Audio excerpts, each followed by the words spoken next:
मेरा नंबर आया तो उन्होंने मेरे को रोक दिया। नहीं, ऐसी कोई बात नहीं हुई थी। डी न्यूज में आपका स्वागत। ताज़ा खबरों के लिए चैनल को लाइक शेयर एंड सब्सक्राइब अवश्य करें। फरारा मंदिर जल चढ़ाने का विवाद, युवाओं ने किया प्रदर्शन। मंदिर प्रबंधन ने आरोपों को बताया बेबुनियाद। खबर, राजसमंद जिले के फरारा मंदिर में जल चढ़ाने को लेकर हुए विवाद ने तूल पकड़ लिया है। बुधवार को युवाओं ने कलेक्ट्रेट परिसर में जोरदार प्रदर्शन किया। प्रदर्शन में नगर परिषद सभापति अशोक टाक भी शामिल हुए।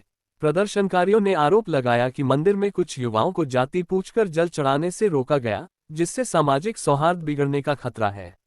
मामले में मंदिर प्रबंधन ने सफाई देते हुए आरोपों को बेबुनियाद बताया है। प्रबंधन के अनुसार किसी भी श्रद्धालु को जाति के आधार पर नहीं रोका गया, बल्कि गर्भगृह में प्रवेश के लिए निर्धारित ड्रेस कोड का पालन करने को कहा गया था। समिति ने कहा कि सीसीटीवी फुटेज में ये स्पष्ट है कि किसी के साथ कोई दुर्व्यवहार नहीं हुआ। प्रबंधन ने दावा किया कि कुछ लोग अनर्गल आरोप लगाकर मंदिर की प्रतिष्ठा को नुकसान पहुंचाने की कोशिश कर रहे हैं। जरूरत पड़ने पर सभी सीसीटीवी फुटेज प्रशासन को उपलब्ध कराए जाएंगे। मंदिर समिति ने श्रद्धालुओं से अपील की है कि वे अफवाहों पर ध्यान न दें और शांति बनाए रखें।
27/7/2025 रात को रविवार को शाम को हम सब मित्र मंडली फरारा महादेव के लिए पैदल यात्रा गए कावड़ लेके। तो वहाँ फरारा महादेव हम लगभग 4 बजे पहुँच गए। वहाँ पे जो भी करना था सब कर कुरा के हम मंदिर के पाठ खुले।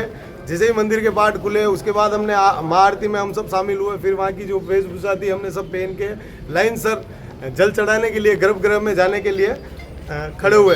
तभी वहाँ पे मुख्य द्वार के वहीं पवन कुमार प्रजापति नाम का लड़का खड़ा था जो सभी को एक एक लाइन सर अपना नाम और जात पूछकर अंदर मंदिर में प्रवेश करवा रहा था।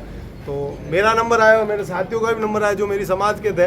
अदर समाज के भी काफ़ी लोग थे। तो जो ऊपर कास्ट के लोग थे उनको मंदिर में जाने दिया जा रहा था। जैसे ही मेरा नंबर आया तो उन्होंने मेरे को रोक दिया। मैंने उसका ऑब्जेक्शन भी किया कि भाई मेरे को क्यों रोका। तो उन्होंने बोला कि मंदिर का नियम है, नीच जाति के अंदर नहीं जा सकते और आपका जल का लोटा नहीं चढ़ेगा। तो मैंने उसका विरोध किया। तो उसने उसके साथी लाल सिंह को फ़ोन किया जो वहाँ का कोई दबंग नेता है। तो वो आया, वो हमें समझाने लगा कि यहाँ हल्ला मत करो, लो चलो बाहर चलो, बाहर बैठ के बात करते हैं। वो फिर वहाँ बाहर ले गया। उसने भी काफ़ी सारे सवाल जवाब किए। उसको मैंने बोला कि अगर ऐसे ही था तो यहाँ पे बाहर लिखवा दो कि SC वाले अलाउ नहीं है तो हम नहीं आएंगे। लेकिन उसने बोला कि इतनी समझ तो तेरे में होनी चाहिए, एक मंदिर आना ही नहीं चाहिए तेरे को। मैंने बोला ये नियम पहले तो नहीं था, कई बार में आया, जब मैंने जल चढ़ाया तब तो किसी ने नहीं रोका। तो उसने बोला कि SC वाले अंदर अलाउ है ही नहीं है। और मैंने बोला कि अगर लिखवा दो आप SC वाले अलाउ नहीं। तो उसने बोला कि महादेव जी ने तेरे को फ़ोन थोड़ी किया गया जो तू यहाँ पे आया। ये सारी घटना वहाँ पे हुई। नहीं तो आप ही को हुआ कि आपके साथ में अन्य साथी? मेरे साथ लगभग सारे साथी थे, अलग अलग समाज से। सबको यही सवाल पूछा गया कि तेरा नाम क्या है, तेरी जात क्या है, उसके अनुसार अंदर जाने दिया जा रहा था। मेरी समाज का जैसे ये मेरे साथ था और अन्य 2-3 साथी इनको भी नहीं जाने दिया और सबको यही बोल के मतलब जात और समाज पूछ के बाहर रोक दिया जी। तो उन मंदिर प्रशासन का कहना है कि आपने जो यूनिफॉर्म है वो नहीं पहन रखी थी इसलिए आपको रोका नहीं। आप वहाँ पे CCTV कैमरे लग रहे थे। उसके अलावा मेरे साथ सारे साथी थे, उनको भी पता है कि मैंने क्या वेशभूषा पहन रखी थी नहीं पहन रखी। हम मंदिर कितनी बजे इंटर हुए, कितनी बजे वहाँ से बाहर निकले और वो आज बचने की कोशिश कर रहे हैं। बाकी मेरे को पहली बार तो मंदिर नहीं गया जो मेरे को पता नहीं होगा कि क्या पहनकर अंदर जाते हैं या क्या पहनकर नहीं जाते हैं। तो इसके खिलाफ आपने कोई मामला वगैरह मामला राजनगर थाने में दर्ज करवाया लेकिन अभी तक कोई कार्रवाई नहीं हुई। इसलिए जिला कलेक्टर साहब को हम ज्ञापन देने आए हैं आज, मैं और मेरे सारे साथी, सर्व हिंदू समाज, ताकि ये छुआछूत यही खत्म हो। ठीक। किन लोगों के खिलाफ आपके द्वारा मुकदमा दर्ज करवाया गया? जिन लोगों ने मेरे को अभद्र तरीके से बातचीत करी, पवन कुमार प्रजापति नाम का और एक और उसका लाल सिंह राजपूत, वो बहादुर सिंह। नहीं, ऐसी कोई बात नहीं हुई थी। ओरिजिनल बात ये थी कि भाई मंदिर की एक परंपरा है, सदियों से परंपरा चली आ रही कि गर्भगृह में जो भी कोई प्रवेश करता है उसको लुंगी या धोती लगा के मंदिर प्रवेश करना पड़ता है। तो वो भाई साहब ने हाफ पैंट पहन रखा था और उस पर वो गमछा लपेट के जल चढ़ाने आ रहे थे। तो गार्ड के द्वारा उनको रोका गया कि भाई आप मंदिर की गर्भगृह में ये पैंट पहन के प्रवेश नहीं कर सकते, आप ये खोलकर लुंगी लगाकर या वो धोती पहनकर आइए, फिर आप जल चढ़ाइए, कोई वो नहीं है। तो वो उस टाइम तो मान गए उस बात को और वहां से कि भाई ठीक है। और वो 5 मिनट बाद वापिस आए मंदिर में और गार्ड से सीधा आकर कहने लगे कि मैं नीच जाति का हूँ या मैं रेगर हूँ इसलिए मुझे तुम जल नहीं चढ़ाने दे रहे हो। तो भाई उसने कहा कि भाई ऐसी कोई बात नहीं है, आपको ओरिजिनल बात बता दी थी, आप जबरदस्ती क्यों बहस कर रहे हैं। तो उस पर नहीं तूने तो मुझे ऐसे करके रोका और ये। और तो उस दरमियान में क्या कि मैं भी दर्शन करने वहीं पहुंचा था और मैं गया अंदर, मेरे को किसी ने बोला कि अंदर कोई बहस चल रही है। मैं पहुंचा और पूछा क्या हो गया। तो वो भाई साहब ने मुझे बताया कि साहब मैं नीच जाति का हूँ, रेगर हूँ, इसलिए मुझे जल नहीं चढ़ाने दिया जा रहा है। मैंने कहा ऐसा तो कोई यहाँ है नहीं, यहाँ तो हजारों लोग जल चढ़ाते हैं और आज दिन तक तो किसी को जाति और समाज पूछ के जल चढ़ाने दिया नहीं, ये पॉसिबल ही नहीं। तो मेरे द्वारा फिर आसपास सबको पूछा गया कि नहीं है वैसा, वैसी कोई बात नहीं हुई है। ओरिजिनल बात ये थी कि ये पैंट पहन रखा है और उनको मना किया गया है। तो मैंने उनको मंदिर से कहा कि प्रेम से उनको मैंने कहा आप यहाँ अच्छा नहीं लगता, इतनी जारी वो है, श्रद्धालु है, बाहर चल के बात करते हैं। मैंने उनको बाहर लाकर बेंच पे बिठाकर व्यवस्थित उनसे पूछा। फिर भी उसके बाद भी मैंने उनको कहा कि आपको अगर ऐसा कहीं लगता है कि आपको उसने जाति समाज पूछ के किया है तो आप मेरे साथ ये पैंट बदलिए और लुंगी लगाइए और चलिए मैं जल चढ़वा देता हूँ। तो उन्होंने कहा नहीं अब मेरे को नहीं चढ़ाना, अब तो मेरे को जल चढ़ाना ही नहीं है और आप बाद में बात करेंगे, ऐसी वो धमकी देते हुए और गार्ड से भी अपशब्द और उनसे बहसबाजी करके उनके साथ भी वो अपशब्द बोले और उसके साथ बदतमीजी भी की, लेकिन हमारे मंदिर प्रशासन ने फिर भी उनको कुछ नहीं कहा।